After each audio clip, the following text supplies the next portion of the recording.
તો hello guys, તમારું સ્વાગત છે અમારા પાછા એક નવા પાકા ચીકી વ્લોગમાં. અને આજે અમે આવ્યા છીએ ભુજ ડેમમાં, કેમ કે અમે બહુ દિવસથી એક્ઝામ ચાલી રહી બોર્ડની, એટલે આ બોર્ડનું પેપર પતી ગયું એટલે આ વસ્તુ આવ્યા. અમારી સાથે જોડાઈને છે આયા મોટા મદરથી લી મનીષ. गाइस बंद कर दो, ये शूटाई करे थे आज काले पेपर बाकी इसका ભાઈને આવી સ્ટિંગ બિંગ પીવાનું આવું તમે ના પીશો. તો હમણાં આપણે પણ શ્રીલંકાના ટાપુ પર જવાના છે, જ્યાં પેલા રામ એમ લખીને પથ્થર તેરતો હતો ને, અહીંયા અમે આપણે તરાવાના છે એટલે પથ્થર તરાવીશું અમે અને પેલી બાજુ જઈશું. શું કેવું? હા, એટલે એમ કે મનીષભાઈનો માલ પેલી રીતે ગયા હતા કે તો તમને હવે બતાવીશું અમે કે શ્રીલંકાના ટાપુ પર અમે એ લોકો આવી ગયા છે. તો રામે પથ્થરનો એમ પેલું રામ લખીને એમ બનાવીને પાણી તૈયાર તો કરી હતું, ત્યાં ગયા હતા. હવે મનીષભાઈના ત્યાં માલ છે ત્યાં એ બાજુ પેલી સાઈડ, એટલે અમારે જવાનું છે. પેલો રાવણ કઈક ઉઠાઈ લઈ ગયો ને, રાવણ ઉઠાઈ લઈ ગયો છે આના માલ ને હોડીમાં બહેન ની, પણ અમે પહેલાના જમાનામાં કરતા આવતલા રામ ને બધા છાપર મેકી જતલા એટલે હમ ઈ કરવાના છે. અમે એ ટેકનિક અપનાવીશું અને પછી અમે આગળ વધીશું. તો તમે જોડાયા રહો અમારા વ્લોગમાં. હાલ પેલે જવા કે રામ સેતુ બનાવવા અમે જઈશું હવે. તે ચાલો તેનો નજારો તમને બતાવી ચાલો, કેવી ચાલો. રીતે પથ્થર તૈરે છે એ અમે બતાવીશું. હવે અમે નામ તો આપણે મનીષભાઈનું લખીશું. હવે તો કેમ કે રામનો જમાનો જતો રહ્યો, રામનો જમાનો એડવાન્સ જમાનો આવી ગયો છે, એટલા માટે મનીષભાઈનું નામ લખીશું અને તેમની પ્રેમિકાને મળવા અમે રસ્તો બનાવીશું હમણાં. અને તમે જોડાઈ રહો અમારા વ્લોગમાં. તો ચાલો મિત્રો અમે જઈએ છીએ પેલી બાજુ. ચાલો. હવે જો કેવો જમ્પ મારું મેં જમ્પ. તમે તમારા જીવનમાં આગળ શું કરવાના કહેવાયેલા? આગળ જઈને અમે પ્લાનિંગ કરીએ. આમ પથ્થર મોટા મોટા ઉઠાઈ લાવવું પડશે. અમારા વાનર સેનાઓને કહેવું પડશે કે મોટા મોટા પથ્થર આવો દો, પછી આપણા મનીષભાઈની ગર્લફ્રેન્ડને મળવા જવું પડશે. ના ચાલે. એટલે મહાબલી હું ભણીશ એટલે હું તો એમ એકવાર ઉડીને જઈશ કે સીતાને આ મનીષભાઈના માલને કઈ મૂકેલો છે બાંધીને. અરે તમે જોયું તો હશે કે મેં કેટલા 14 વર્ષ જંગલમાં વનવાસ કર્યો અને હવે પેલે જઈશું સાપર મેકીને. હવે મારે એમ પહાડ જેવું એમ કંઈક જોશે, એમ હું જમ્પ મારીને પેલી સાઈડ જવું પડશે.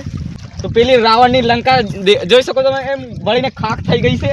માર ગયા પહેલા જ ખાક થઈ ગઈ, પછી માર ભૂસડી ને હલગાવી પહેલા જ મને જોઈને તો ખાક થઈ ગઈ છે. આ તો એકવાર તમને આમ ડેમો બતાવું.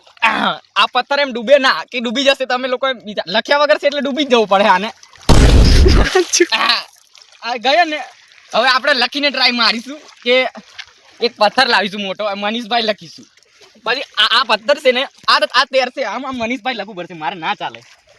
અહીંયા આપણે મનીષભાઈ લખીશું. આ જો આ લખાઈ ગયું છે ને મનીષભાઈ. પછી આ પથ્થર તેર છે, તમે જોઈ શકો છો. મનીષભાઈ નો જય જોઈ શકો છો તમે. ચાલો તારે છે ને જોઈ શકો છો.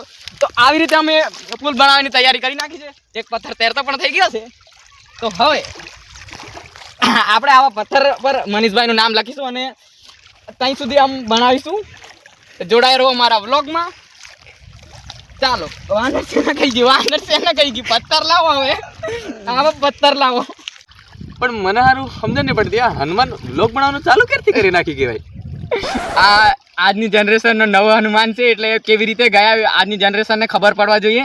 એટલા માટે અમે વ્લોગ દ્વારા તમને જણાવવા માંગીએ છીએ કે કેવી રીતે શ્રીરામ જેલો પેલી સાઈડ અહીં કરીને, એટલે આપણે મનીષભાઈની ગર્લફ્રેન્ડને જવા માટે આ રસ્તો બનાવવાનો પ્રયત્ન કરીએ છીએ. હવે બને છે કે નહીં તમે જોઈ શકો છો. હવે વાનર સેનાને ઓર્ડર આપી દીધો છે આપણે. તો બન્યા રહો અમારા વ્લોગમાં. તો હનુમાનજીની જય.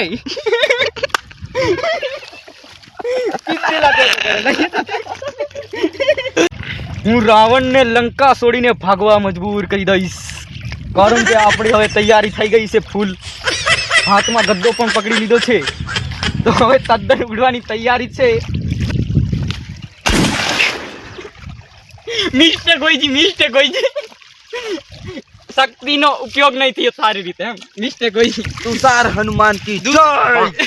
दूसरा प्रयास करना पड़ेगा हमें, शत्रुओं ने जाल बिछा दिया लगता है. તો મિત્રો રાવણ ને તો ના બન્યો, હવે રામ પગ મૂકે અને જશે.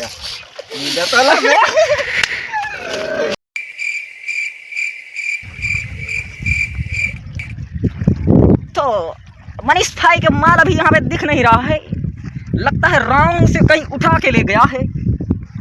आई थिंक तो अभी तो यहीं दिख रही थी. देखे नहीं। लगता है यहीं बांध के रखा गया था, लेकिन अभी ये जंजीरें ही है, ये रावण का सामान गिर गया है लगता है। कुछ तो है दया, देखना पड़ेगा कि ये है तो है क्या। इसके बीच में यहाँ पाइप भी लगी हुई है, तो इसके अंदाजा हम लगा सकते हैं कि रावण मनीष भाई के माल को कहीं पे तो ले गया है। कहाँ ले गया है ये हमें ढूंढना है। अभी हम जस्ट दरिया के किनारे आ चुके हैं, आप देख सकते हो ये पत्थर हमने अभी भी तैराया है। ये देख सकते हो आप, ये पत्थर अभी तैर रहा है। हमने मनीष भाई का नाम लिख दिया और पत्थर तैरने लगा। आप देख सकते हो हम इस पत्थर पे नाम नहीं लिखा है, ये नहीं तैरेगा, ये तैर ही नहीं सकता।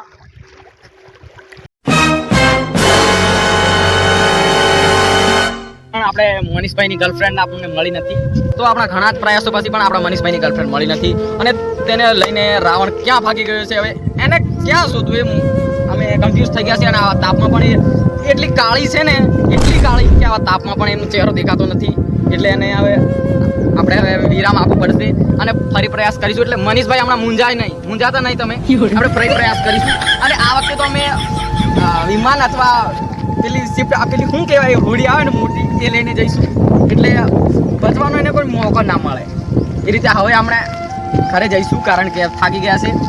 એમનો પથ્થર તો તૈરી ગયા હતા પણ એને રાવણ ભગાડીને લઈ ગયો છે આનો માલને, હવે શું કરવું। તમારાથી તો 2 કદમ રાવણ આગળ જ છે। રાવણ આગળ નીકળી ગયો, શું કરવું। આવા થપાડામાં પણ અમે પાછા હવે રિટર્ન જઈશું। રાવણ લંકા તો અમે અડધી હળગાઈ નાખલી હતી, દિવાળી જડીને નીનામ ફૂલ પડી હતી, બાકી ક્રશ હલગાવતો ને તે હલગાઈ નાખતા। વ્લોગને અહીં આપણે સમાપ્ત કરીશું કારણ કે અમારો પ્રયાસ અસફળ રહ્યો, કારણ કે અમારાથી ઉડી શકાયું નહીં અને પથ્થર તો તૈરી ગયા હતા પણ અમારાથી તો ઉડી શકાયું નહીં, એટલા માટે આ વ્લોગને અહીં સમાપ્ત કરીએ છીએ। ત્યાં સુધી મનીષભાઈના માલ માટે મનીષભાઈ કંઈક જણાવશે તમને। હા, એ વાત તો સાચી છે, આ હનુમાનની વાત સાચી છે, એટલે આ વ્લોગને અહીં પ્રશ્નાર્થ આપીએ નહીં પૂર્ણ વિરામ આપીએ। તો જય હિન્દ, જય પ્રસ્તુત કરે છે શ્રી સાવરિયા સાઉન્ડ। ये कर दी ना बकचोदी वाली बात।